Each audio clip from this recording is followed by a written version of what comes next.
এয়া সকলোকে সুপ্ৰভাত জনালোঁ। পুৱা শুই উঠি খোজকাঢ়ি আহিলোঁ। আহি পেলাই এতিয়া মই অকণমান যোগাৰ কৰোঁ। মইনো দৈনিক কি কৰোঁ তাকে দেখাইছোঁ। শুই উঠি পেলাই যোগাৰ কৰোঁ। যোগাৰ কৰিলে মনটো ভাল লাগে, দিনটো মানে গাটোও ফ্ৰেছ হৈ থাকে। আপোনাৰ এলাহ ভাৱটো নাথাকে আৰু।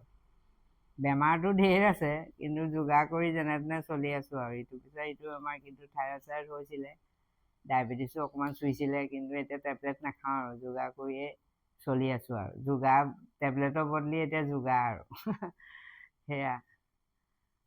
এতিয়া মইনো কি যোগাৰ কৰোঁ।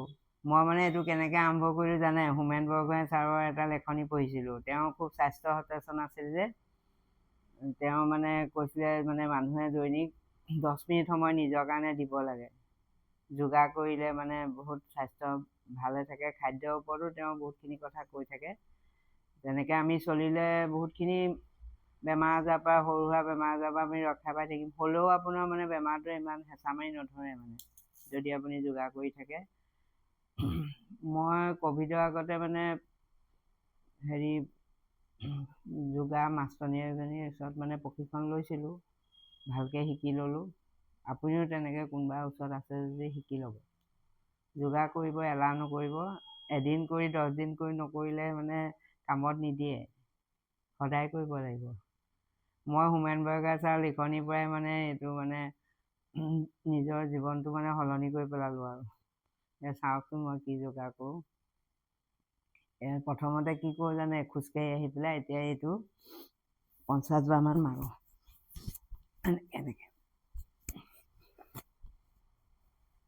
এনেকৈ মানে 50 বাৰমান কৰোঁ। 50 বাৰ মোৰ হৈ গৈছে। এনেকৈ কৰিলে গোটেই শৰীৰটো মানে গৰম হৈ যায়। হাতৰ চবৰে ব্যায়াম হয়।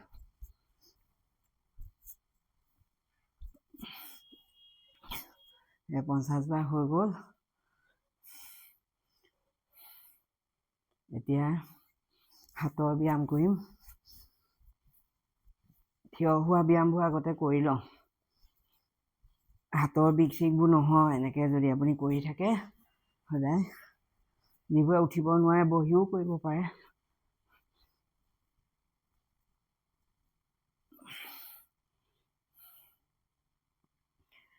এতিয়া ডিঙি এক্সাৰচাইজ কৰিম দেই। ডিঙিটো মানে ছাৰৰ মানে হোমেন বৰগোহাঁই ছাৰৰ মতে এইটো চবচে উত্তম ব্যায়াম আৰু। সদায় মানে লিখা পঢ়া কৰা মানুহে স্পণ্ডাইটিছৰ বিষয় যে এইটো সদায় কৰিব লাগে। ডিঙি ব্যায়াম 5 বাৰ কৰিব। প্ৰথমতে আৰম্ভণিতে আপুনি 3 বাৰমান কৰিব, পিছত লাহে লাহে বঢ়াই দিব। এনেকৈ 10লৈকে কৰিব।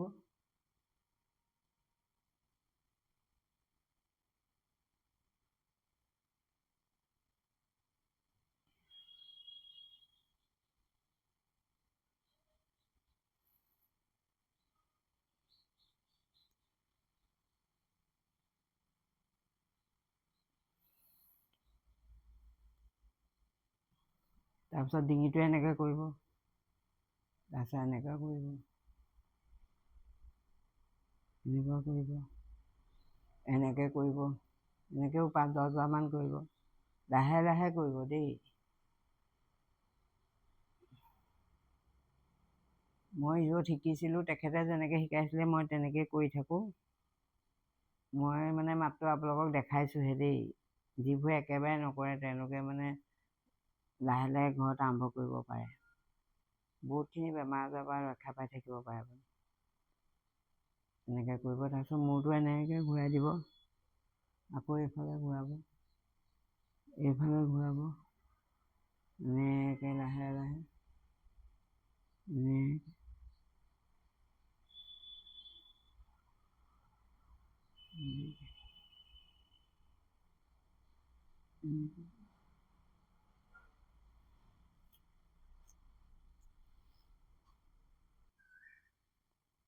তাৰপিছত মই হাতখন, ভৰি দুটা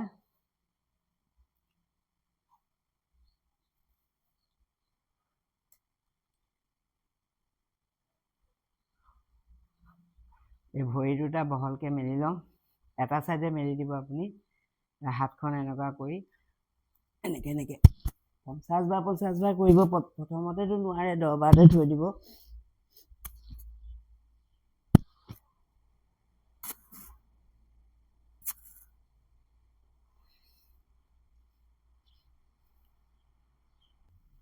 50 বাৰ কৰা হৈ গ'ল। বহুত ভাগৰ লাগি যায় মানে ভিতৰৰ ফালে গৰম উঠি যায় গাটো। এতিয়া আপুনি অকণমান এনেকৈ হেৰি কৰিব, ৰখিব 1 মিনিট 1 ছেকেণ্ডমান, তাৰপিছতে হাতখন ওপৰলৈ থৈ ভৰি গুৰুৱাটো এনেকৈ দাঙি দিব। চাওক এনেকৈ দাঙি দিব, এনেকৈ ভৰি গুৰুৱাটো দাঙি পেলাই আপুনি এনেকৈ 10লৈকে গণিব। গোটেই শৰীৰটো মানে ভৰিৰ পৰা হাতলৈকে টানি ধৰিব আপোনাক। নাভবোৰ খোল খাই যাব, চব নাভৰ বিষ চিষ হ'ব, আপুনি ৰক্ষা পাব পাৰে এইটো ব্যায়াম কৰিলে। এনেকৈ লাহে লাহে নমাই দিব আৰু ভৰিটো বহল কৰি দিব। এনেকৈ কৰিবচোন। নাভৰ এতিয়া ইমান টেবলেট খায়ো মানুহৰ ভাল নহয়। টেবলেটৰ লগতে আপুনি যদি অকণমান যোগাৰ কৰে, তেতিয়া আপোনাৰ বিষ কোবৰ পৰা বহুতখিনি ৰক্ষা পাব, নাৰ্ভৰ সমস্যাৰ পৰা ৰক্ষা পাব। তাৰপিছত এটা আছে, মনটো ধীৰ স্থিৰ হৈ থাকিবৰ কাৰণে এইটো যেনেকৈ গছজোপা মানে ডাঙৰ গছ এজোপা মানে বতাহতো লৰচৰ কৰিব নোৱাৰে, তেনেকৈ মানুহৰ এনেকুৱা এইটো ব্যায়াম কৰিলে বিপদ আহিলেও মনটো মানে ঠিক হৈ থাকে। এইটো ভৰিটো আপুনি উঠাই দিব।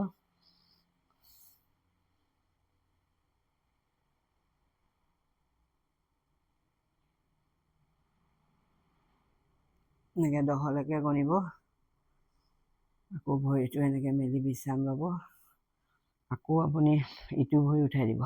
প্ৰথম সোঁ ভৰিটো ল'ব, তাৰপিছত বাওঁ ভৰিটো। বেলেঞ্চটো ৰাখিবলৈ অলপ দিগদাৰ হয়, অভ্যাস কৰিলে হৈ যায়।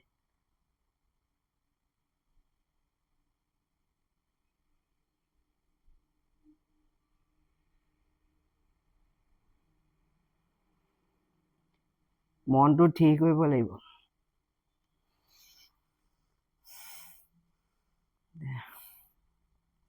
হৈ গ'ল। এতিয়া কঁকালৰ ব্যায়াম কৰি এনেকৈ কঁকাল ঘূৰাব। এনেকৈ 20 বাৰ 50 বাৰ যিমান পাৰে ঘূৰাব।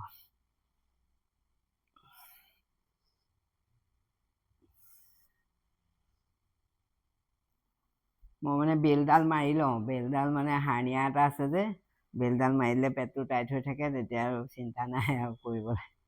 বেল চেল মাৰি হ'লেও ব্যায়াম কৰোঁ আৰু। হাৰ্নিয়াটো এতিয়া নিজৰ দুখতে হ'ল। বস্তুবোৰ খুব দাঙি দিলোঁ, আগতে চিজাইন কৰা আছিলে, আজি ল'ৰা ছোৱালী ডাঙৰ হোৱাৰ পিছত এতিয়া হাৰ্নিয়া হৈছে। ইমান দিন সাৱধানে থাকিলোঁ, এতিয়া মানে ডিপাৰ্টমেণ্টেল ষ্ট'ৰখন খোলোতে মানে অলপ কষ্ট হ'ল। ছোৱালীকেইজনী লগালোঁ, তাহাঁতৰ লগতে লাগি ভাগি বস্তু চস্তু দাঙি মেলি এই ডঙা মেলা গধুৰ বস্তু অকণমান ডাঙৰ মেলা কৰি দিলোঁ আৰু হ'লেই আৰু। শকত মানুহ যে। এতিয়া মোৰ 4 বছৰমান হ'ল। মই ব্যায়াম এনেকৈ যোগাৰ কৰি হাৰ্নিয়াটো বিষৰ পৰা ৰক্ষা পাই আছোঁ আৰু। এতিয়া সাৱধানে থাকোঁ আৰু, বস্তু চস্তু নাদাঙো। চিজাইন টিজাইন থাকিলে পটকৈ হৈ যায় মানুহৰ, মাইকী মানুহৰ, ডক্তৰে কোৱা মতে আৰু। ইমান বছৰ বয়সত এতিয়া হৈছে হাৰ্নিয়া। তাৰপিছত যোগাৰ কৰি যেনে তেনে চলি আছোঁ আৰু। ডক্তৰক দেখাই আছোঁ বাৰু মাজে মাজে, কিন্তু এইবোৰতো টেবলেটে ভাল নকৰে, অপাৰেশ্যন কৰিব লাগিব। যোগাৰ চোগাৰ কৰি চাওঁচোন কিমান দিন থাকিব পাৰোঁ। এতিয়া মোৰ 50 বাৰ কৰা হৈ গ'ল। এতিয়া ব্যায়ামটো ঢেৰ আছে, মই সলাই সলাই কৰোঁ। আজি এইকেইটা কৰিছোঁ। এইকেইটা মাটিত হাতখন লগাই দিব।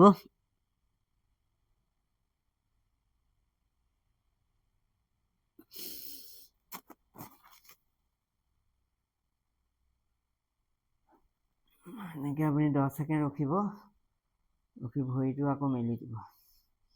আকৌ হাতখন ভৰিটো চপাই ল'ব, এনেকৈ হাতখন ল'ব, লৈ এনেকুৱা পেটত দিব, এনেকৈ কৰি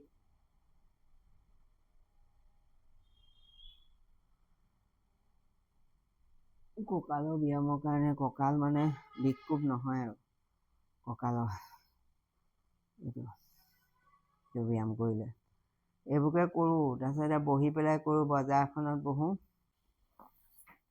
মানে ঘূৰাই লৈছোঁ। এয়া বজাৰখনত বহিলোঁ।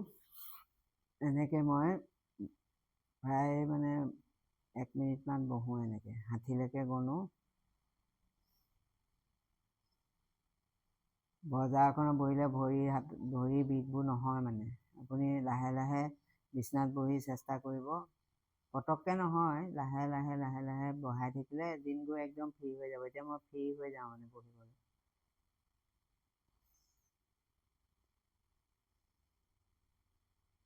ওমকাৰ ধ্বনিও কৰি থাকোঁ লগতে।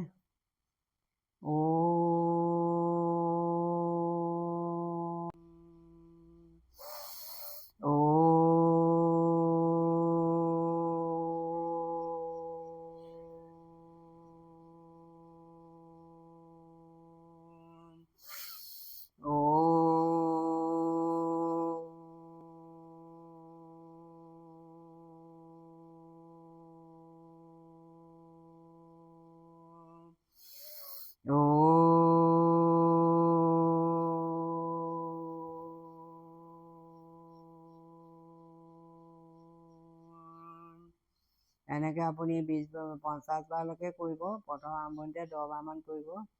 আৰু মনটো মানে সেই ওমকাৰ ধ্বনি যিটো কৰিব তাত মানে ভালদৰে শুনিব। শুনিলে গোটেই শৰীৰত বিয়পি গৈছে বুলি আপুনি অনুভৱ কৰিব। আৰু মনটো মানে আজিৰ পৰা সুস্থ সবল হৈ আছে বুলি নিজৰ মনতে মানে ভাবিব মানে। তাৰপিছত অনুলম বিলোম কৰোঁ। অনুলম বিলোম আপুনি যেতিয়া তেতিয়াই কৰিব পাৰে দেই। বহি থাকোঁতেও, ভাত খাই উঠি, ভাত খোৱাৰ আগতে যেতিয়া তেতিয়া ৰাতিপুৱাই কৰিব লাগিব বুলি কথা নাই। আপুনি সময় নহ'লে পিছতো কৰিব পাৰে। এনেকৈ এই বুঢ়া আঙুলিৰ কিনাৰৰ আঙুলি দুটা আপুনি এনেকৈ বুঢ়া আঙুলি টেপা মাৰি ধৰিব। আৰু এইটো যে আঙুঠি পিন্ধা আঙুলিটো কি বুলি কয়, কেৰা আঙুলি কিনাৰ আঙুলিটো অনামিকা আঙুলি নেকি, পাহৰি গৈছোঁ। এইটো আঙুলি আপুনি অনামিকাই হয়। এইটো আঙুলি আপুনি উশাহ এবাৰ ল'ব, এবাৰ এৰিব, দুইটা টেপা মাৰি ধৰিব।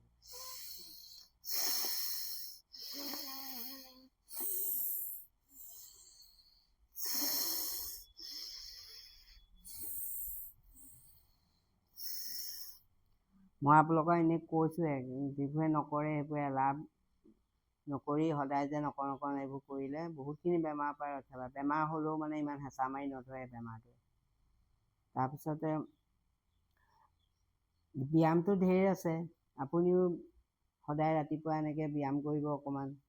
ইউটিউবতো দি থাকে আজিকালি। আকৌ নহ'লে যোগা প্ৰশিক্ষণ দিয়ে যে, সেই মাষ্টৰৰ ওচৰত আপুনি প্ৰশিক্ষণ লৈ ল'ব।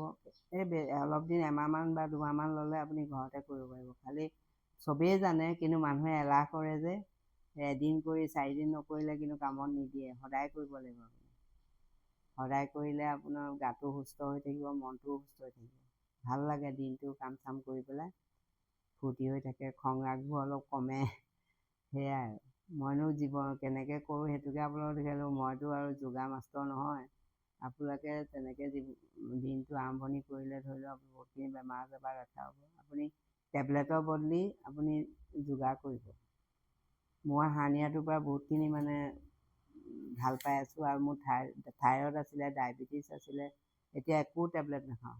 খোৱা বোৱাও মানে সাৱধানে চলোঁ আৰু, যি বাহিৰৰ বস্তু নাখাওঁ। কিন্তু সেইখিনি নিজে নিজে কমি গ'ল যোগা কৰা দেখি। সেয়া আজিলৈ আহোঁ।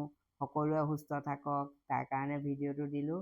আৰু হোমেন বৰগোহাঁই ছাৰকো মানে ধন্যবাদ জনালোঁ। তেখেত নাই, তথাপি তেখেতৰ আদৰ্শৰে মানে জীৱনটো আৰম্ভ কৰি, দিনটো আৰম্ভণি কৰি পেলাই বহুতখিনি মানে উপশম পাইছোঁ বেমাৰ আজাৰ। আজিলৈ আহোঁ দেই। Bye bye.